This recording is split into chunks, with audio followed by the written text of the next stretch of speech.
బైరాపూర్ నాలుగు తండాల నుంచి వచ్చాము. పేద మనుషులందరూ కలిసి మా విలేజ్కి వచ్చేసరికి నీళ్ళు డ్రైనేజ్ సమస్యలు బాగున్నాయి. సార్ దగ్గర వచ్చి ఆ సమస్యను చెప్పడం జరిగింది. సార్ వాళ్ళు కూడా స్పందించారు. త్వరలోనే మీ విలేజ్కి వచ్చి ప్రాబ్లం ఏమైనా ఉంటే నేను స్పందించాలని చెప్పడం జరిగింది. ఈ నాలుగు తండాల పేదల నుంచి నేను సార్ని కూడా కలవడం జరిగింది. ఆ విలేజ్ సమస్యలే వాటర్ సమస్యలు చాలా ఉన్నాయి, డ్రైనేజ్ సమస్య. అట్లాగని పోడు భూములు కూడా ఫారెస్ట్ వాళ్ళు కూడా మనకు ఆల్రెడీ 20 సంవత్సరాల నుంచి చేస్తున్నారు, కబ్జాలో ఉన్నారు. వాళ్ళకు కూడా సతాయించడం జరిగింది. అలాగే కూడా సార్ దగ్గర ఏంటంటే ఇల్లు కూడా లేవు కొందరికి.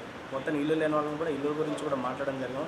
కొన్ని రేషన్ కార్డు కూడా పెళ్ళి కూడా రేషన్ కార్డు కూడా రాలేవు. 7 years అవుతుంది, 10 years అవుతుంది టీఆర్ఎస్ ప్రభుత్వం ఇవ్వలేరు. ఆ రేషన్ కార్డు కూడా ఇవ్వాలి కానీ సార్ దృష్టికి తీసుకెళ్ళడం జరిగింది.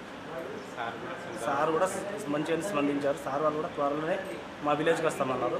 వచ్చి సమస్యని పరిష్కారం చేస్తున్నారు.